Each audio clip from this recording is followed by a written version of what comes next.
to the Free Kick Podcast. My name is Todd, and honestly, guys, I have no idea how I want to start off this episode. I don't know if I should get straight into talking about the game. I don't know if I should get into introducing you guys a new segment that I used to do. I don't know if I should go over fan questions, whether or not I should go over news first for all of you guys who are living under a rock that haven't heard the latest Union news. Or I don't know, should I talk about Union social media and my first experience going into a brand new season? Because I was talking with Mike Thomas on Twitter on Saturday about how this is my first true season with Philadelphia Union Twitter, where, you know, some of you guys that follow me back when I was talking about the Premier League and Champions League, you guys would know that the Twitter page, all I would follow is Premier League journalists and all Premier League clubs. And so my Twitter feed would just be filled with nothing but Premier League. But now that I'm 100% a Philadelphia Union podcast, now all I follow are Philadelphia Union journalists and Philadelphia Union fans. And so that means that my Twitter feed is filled with nothing but Philadelphia Union talk. And so I was talking to Mike, man, I am in for a wild ride. So I feel like I should, give you guys my thoughts, address some people. I'm not going to add their names and everything, but just like talk about some comments that I saw, which just are crazy to me. But I'm not going to start the episode off with negativity. I'm going to start the episode off with positivity, which leads me into the news. So in case, like I said, you guys were sleeping under a rock, you guys don't really pay attention to the club that much, you get your Union news from Philadelphia Union Podcast. Well, I got you guys. So Ali Bedoya, he has signed a contract extension with the Union through 2021 with an option for the 2022 season. Bedoya will be 35 by the end of the contract if he takes up the 2022 option. Well, the club would have to take up that 2022 option. Now, I'm super excited to have Ali Bedoya back. You can't replace this guy. This guy's a leader, and now having him sign through potentially the 2022 season, that would put him up to 35 years old by the end of the contract. I've got to imagine that Ali Bedoya is the next person that's going to be in the Ring of Honor. I got to imagine, especially if by the time Bedoya is done with the Union, if he has a trophy to show for it, he has to go down as the greatest Philadelphia Union player. So super excited to have Ali Bedoya back because his leadership it's so vital to succeed. How many veteran players do we have in that locker room? Not many. And Bedoya is exactly what we want. We saw him come up big so many times last season for us. We've seen him come up big off the field. This is a guy who loves playing in Philadelphia. So many people thought, Miami has a team. Bedoya spends his off seasons in Miami. He's definitely going to Miami. Well, if he wanted to go to Miami, I got to imagine he wouldn't re-sign with the Union. So I got to imagine by the time Bedoya is done playing, he's going to be retired and the colors of blue and gold. Now, my only question about this deal is Bedoya still counting as a designated player? I asked this question on Twitter, never got a response. It seems like all of the Union beat writers, they have no idea if the new contract still makes Bedoya a designated player. That would be awesome if Bedoya is not a designated player anymore because that leaves 2 open spots, which means Jamiro Montero would be the only designated player. But I know for all you negative fans out there, you're like, well, even if Bedoya is still a designated player, they still have 1 open, and they're not going to sign another designated player. So Jay Sugarman, there he goes being cheap. Now he'll just have 1 designated player. So I don't know. I got to believe, that the more this team succeeds, the more Jay Sugarman's willing to spend the money. And the other bit of news is Kacper Przybyłko. He signed a contract extension with the Union through the year 2023, which would put Kacper at the age of 29 by the end of that contract. This is huge. I did not see this coming. I'm sure a lot of you guys did not see this deal coming either, but none of us are complaining. We all love Kacper. We all are super excited to have Kacper back and everything. And I was talking with Rich Laurie on Twitter. He was like, I'm not into long-term contracts in soccer and everything. And so I was like, you know what? I'll take a bite at this because these are my thoughts and everything with contract extensions. I gave the example of it allows the club to get more money when selling the player as they're on a longer contract. I gave the two examples of Philippe Coutinho when he was with Liverpool. He signed a contract extension. He got sold to Barcelona.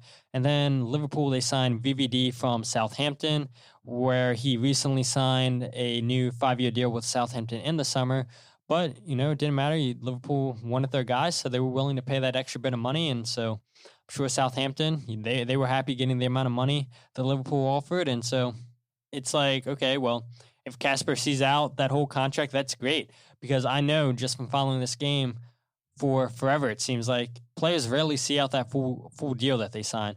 It's either they halfway through the contract, they sign a new contract to get them more money because they're performing good. The player gets released, or the player gets bought by another club. Now, I said before that if Kacper has a big season, and that I can see him getting sold off to some team in Europe in the winter. If he has a big year this season, now especially with him on a longer contract, because I believe he was signed through 2021, so now he's signed for 2 more years past the 2021 season. That means that the Union can get even more money for him, and trust me, now with the new CBA and everything where MLS for non-homegrown players, they took 25% of those transfer sales. Now they only take 5%. That's even more money for the Union to invest into more players, to invest into the academy, to just spend however they would like. 25%, I feel like that's why we rarely saw teams sign players from different countries. And then, this player is promising, but they don't want to sell them because MLS is taking 25%. Well, now MLS is only taking 5%. So imagine the amount of money that Atlanta would have got for selling Miguel Almiron. Or what if, Atlanta decides, Pity Martinez has a big season. Now this is the time to sell Pity Martinez to some team in Europe. I don't know. We'll see what happens. I'm super excited, though, that MLS is only taking 5% of non-homegrown players now instead of 25% because that makes MLS a selling league. And I've talked about it before, you hate losing your best players, but ultimately, if you get a lot of money and you can reinvest that money back into the club, then we'll all be okay with that because it's going to be a while now until MLS becomes a top-tier club in every league, not club. So, super excited with that to have Ali on for a couple more seasons, same with Kacper. But speaking of Atlanta United striker Josef Martinez left Saturday's season-opening 2-1 win against Nashville in the 69th minute with an undisclosed injury to his right leg. He was seen by a Fox 5 reporter leaving the locker room wearing an air cast that covered most of his right leg. After taking a few steps, a cart was brought to take him out of the building. Now, I'm recording this episode on Sunday, March 1st. Now, as of right now, there is no latest news on the injury to Josef Martinez, but Josef Martinez, if he's done for the season for Atlanta, 1, goodbye to your CONCACAF Champions League hopes, and 2, goodbye to getting into the playoffs.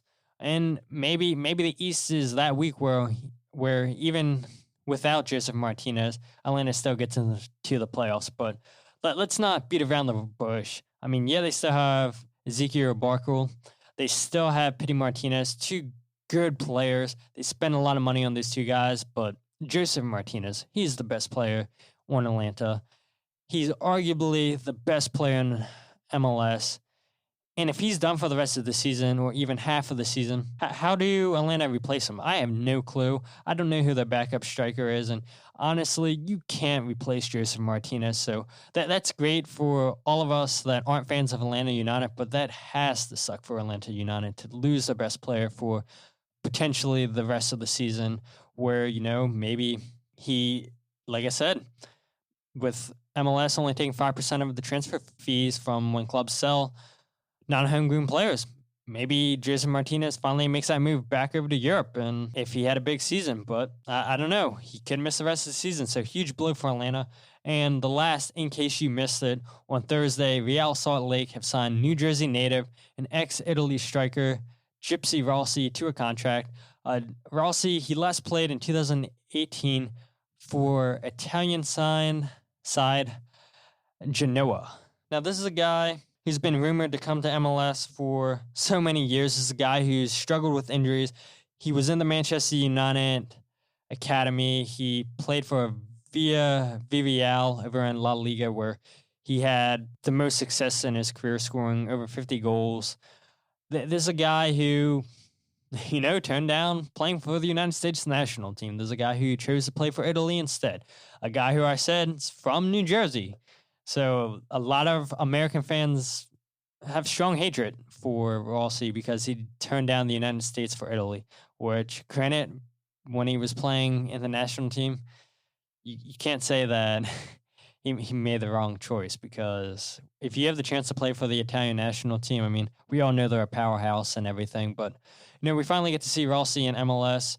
Who knows if he's going to have a big season. He's a guy, like I said, can't stay healthy, but, when he comes to town with Chester, hopefully he doesn't get cut because he's just not up to speed and everything. He's a guy I'm looking forward to, and I expect the fans to fully give it to him 100%. Now, like I said, not sure how I want to continue this episode, but I am going to talk about the game now. I'm going to give you guys my thoughts. First, I guess I should address the lineup.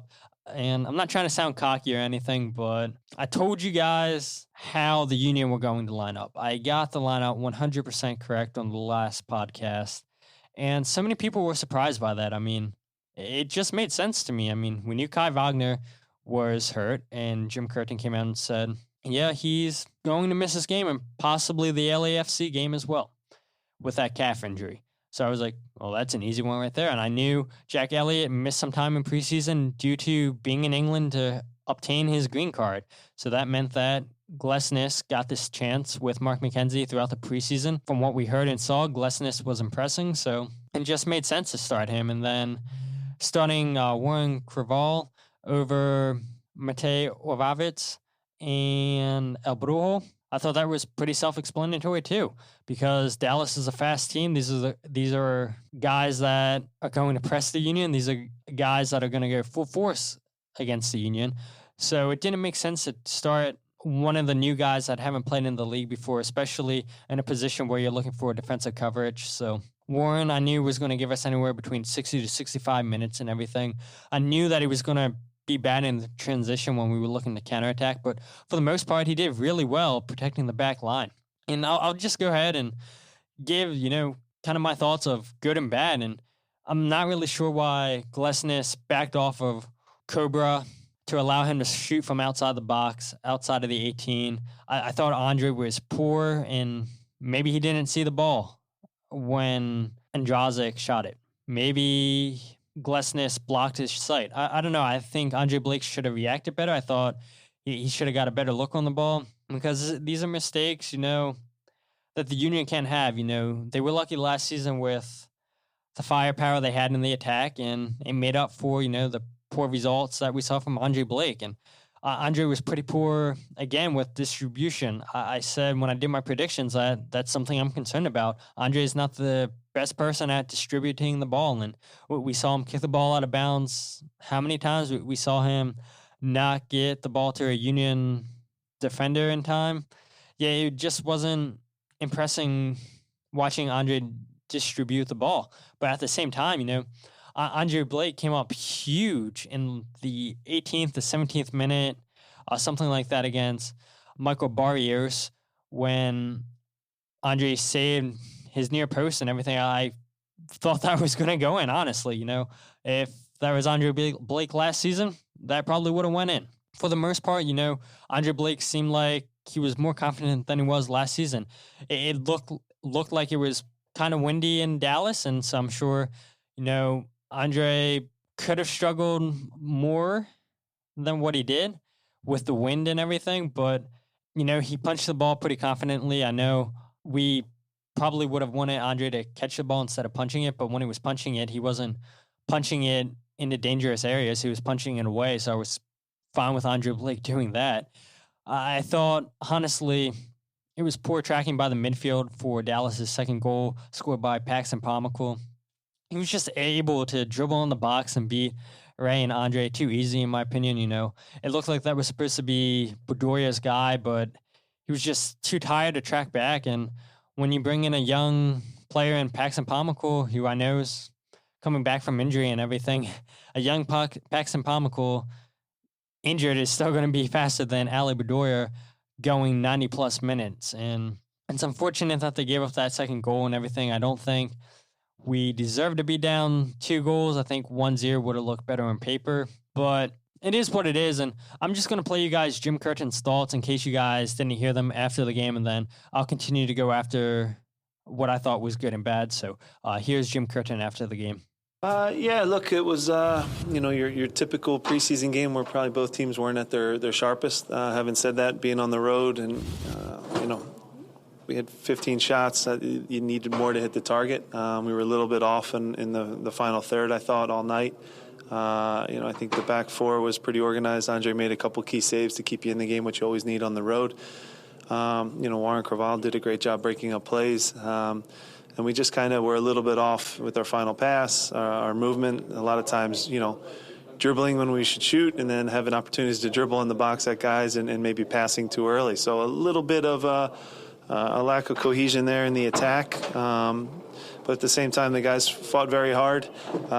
In these week one games, it's often the team that doesn't make a mistake. And if you rewind our goal, little things, little details become big things. And we kick the goal kick out of bounds. We're still in a fine spot. They throw it in. It looks like a little play where, they play a through ball, and Brendan actually is in a great spot to intercept it.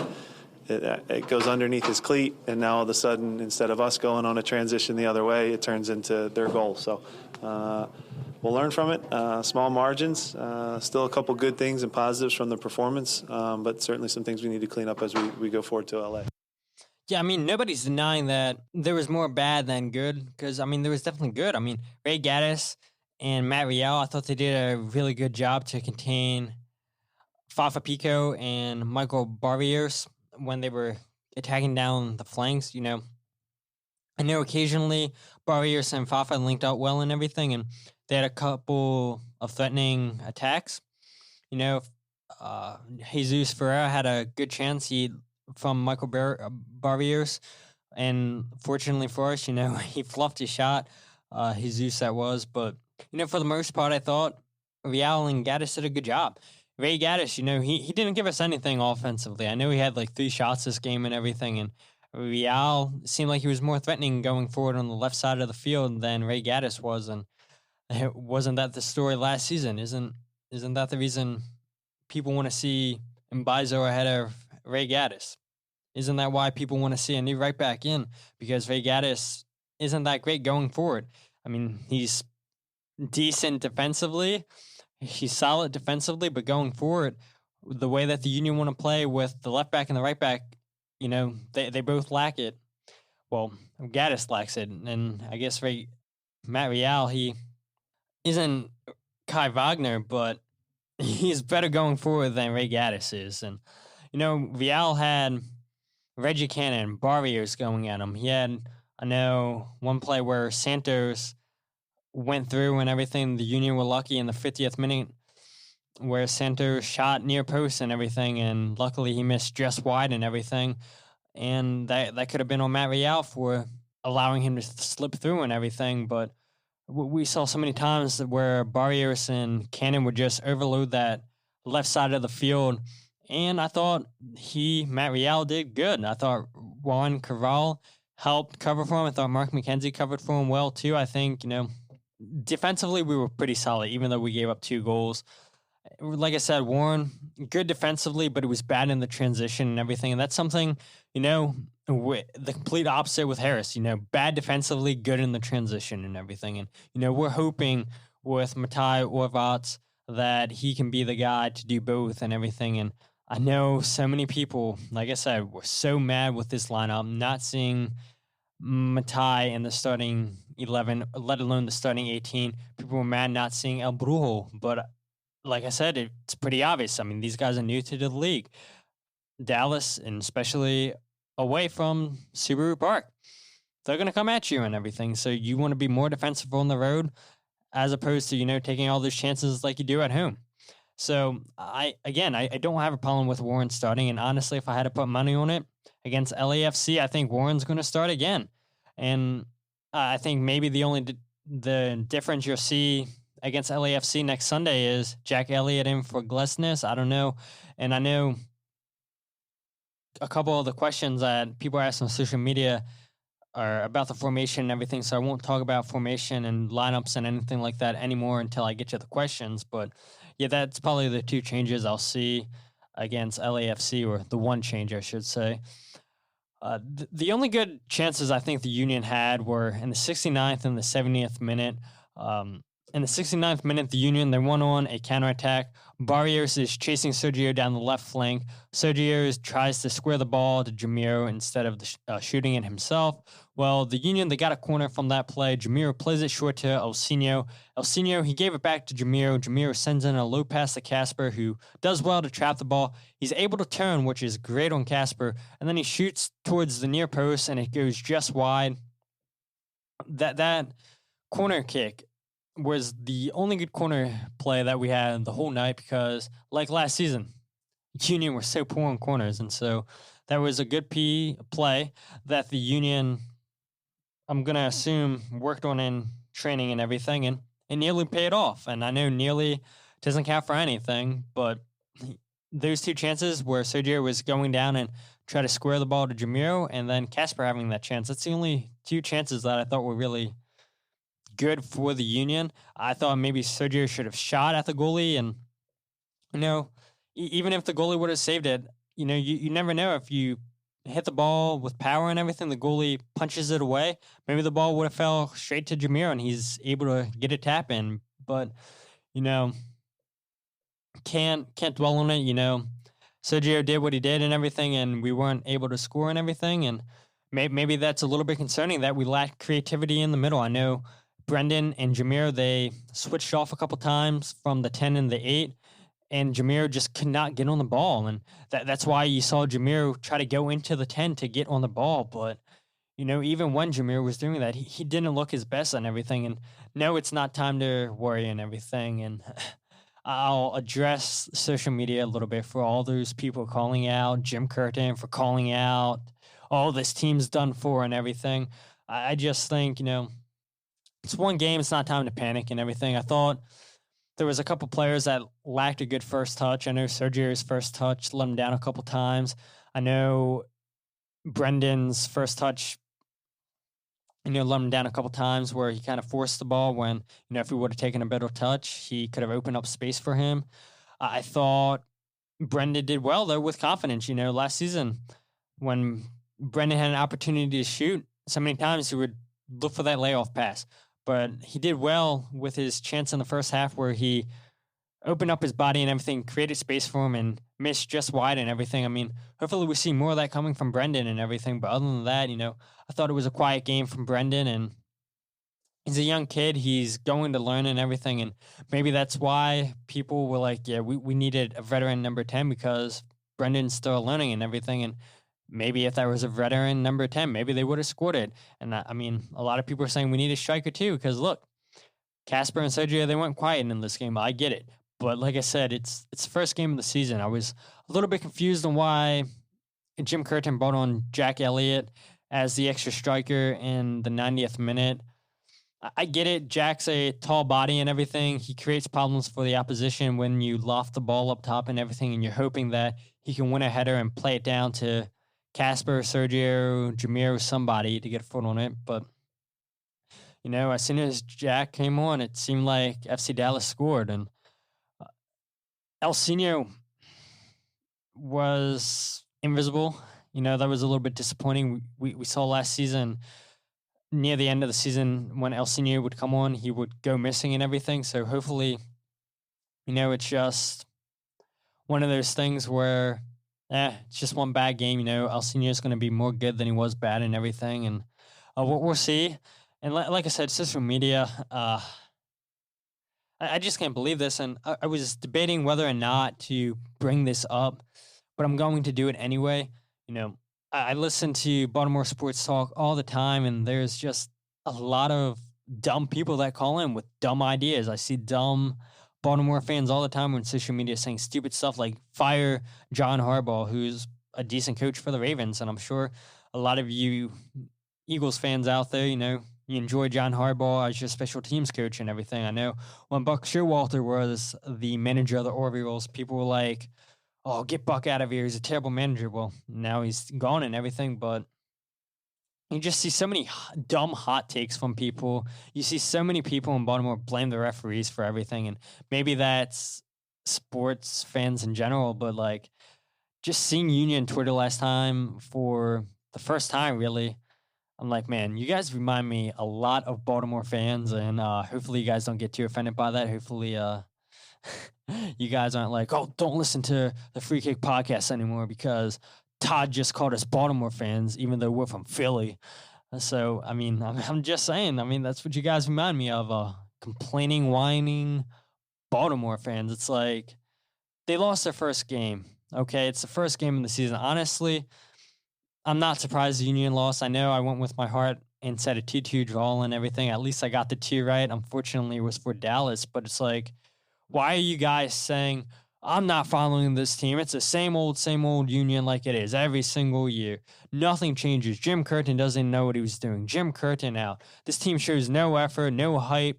You guys try to get us hype every single season. And, oh, look at this. You guys still haven't proved me wrong. You guys are a terrible team and stuff. And I'm like, after one game, you feel that way? Like, why? After one game, you're giving up on this team already?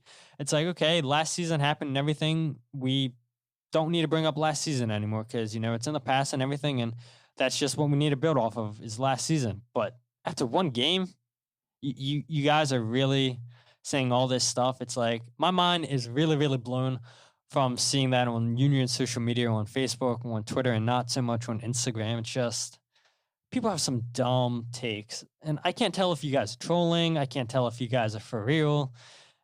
It's just you hate to see it, and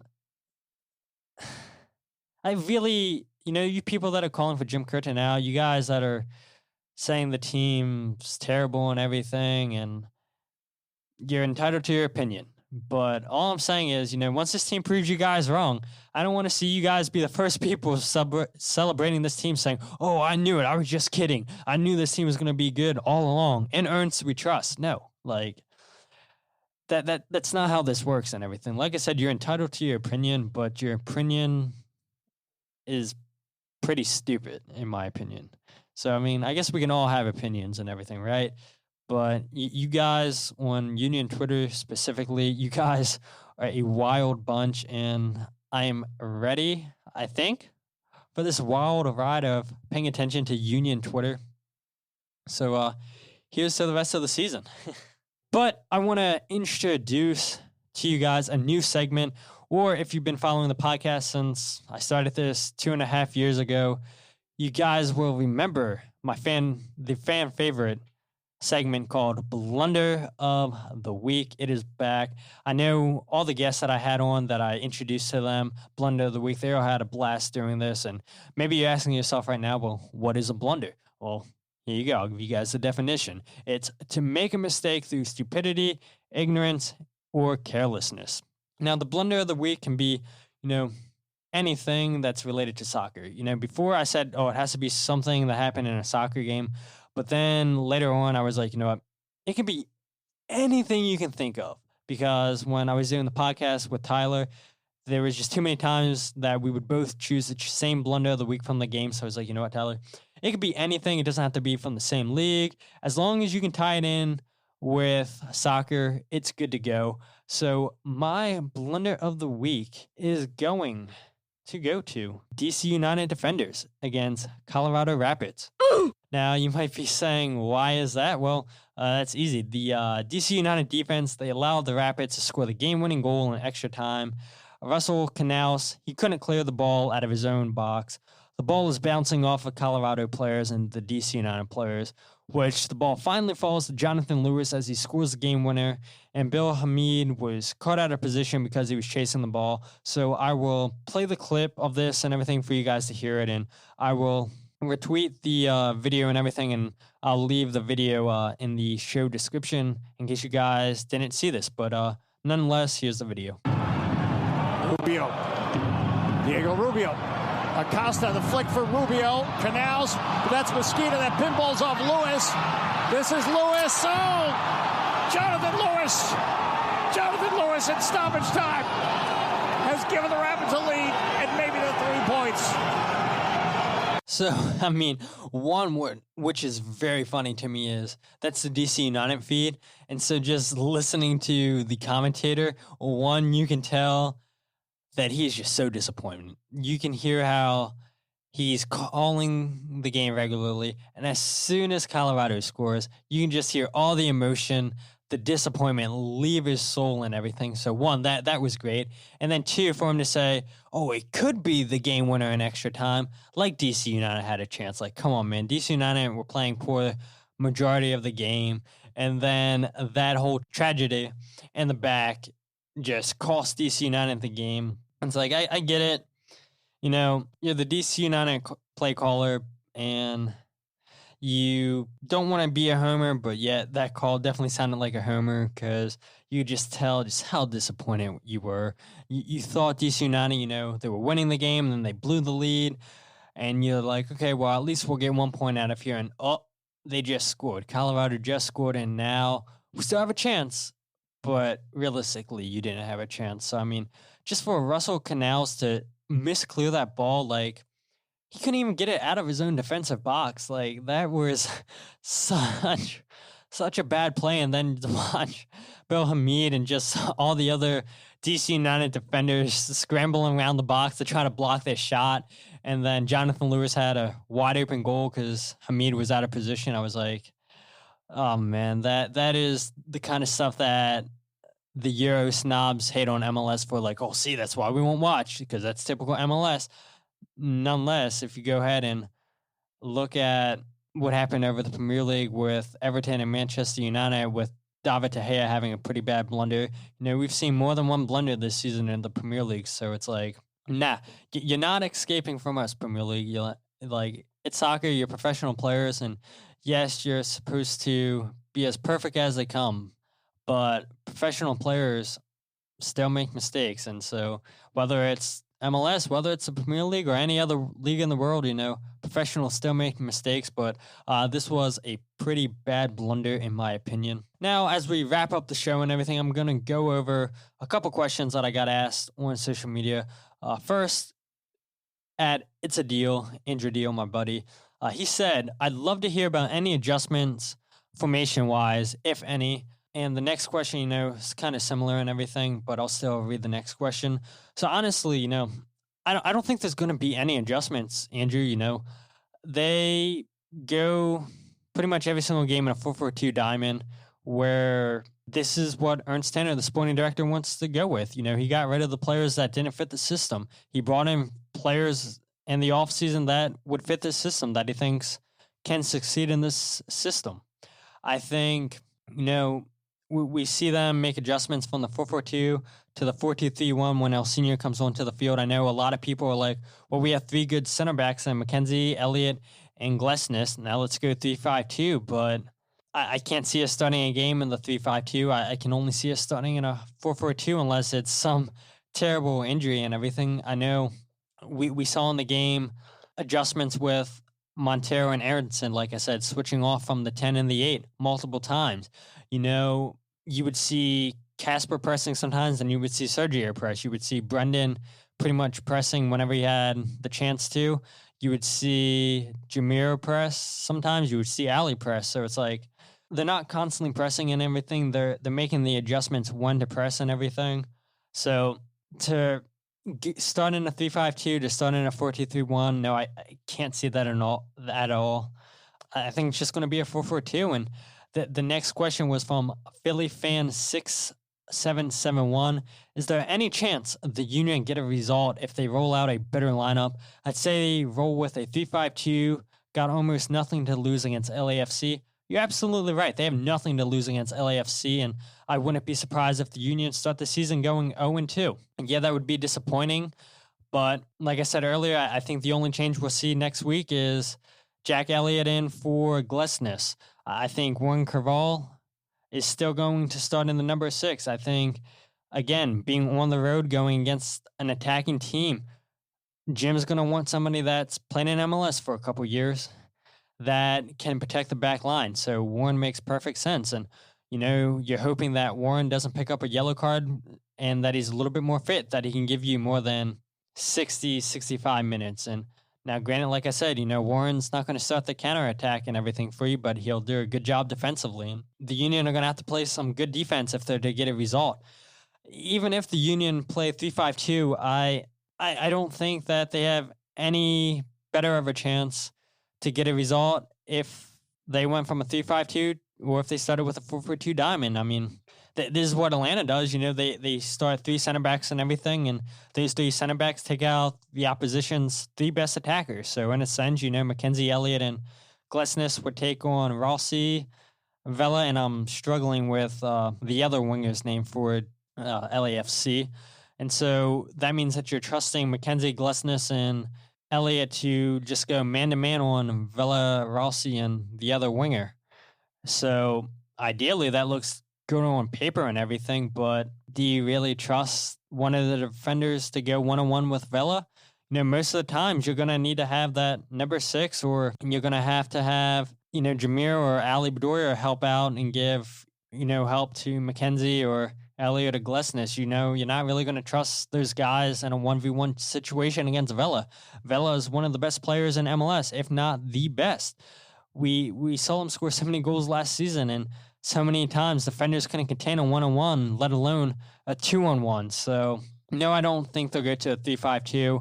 I think they're going to stay with a 4-4-2 diamond with Jack Elliott in for Glesnes, and then everybody else the same. I don't think Kai Wagner is going to be healthy enough to play this game, so I expect Matt Vial to be out there again. But who knows, Jim Curtin it's not Wednesday or Thursday yet. He hasn't gave his press conference yet, so who knows what the update is on Kai Wagner, but that's my lineup I would go with, and I'm going to try to get a LAFC person on the podcast for the next episode to preview the LAFC game, because let's face it, it's always better hearing from a fan, a journalist that covers that team a lot more than myself just going, watching some YouTube clips, watching ESPN Plus, just reading stuff and everything. You always want that first-hand experience and everything whenever you get opinions, because more times than not, I feel like fans are going to be biased for the home team. I mean, that's just how it is. So I'm going to try to get my best, like I said, to get an LAFC fan on here for the next episode. But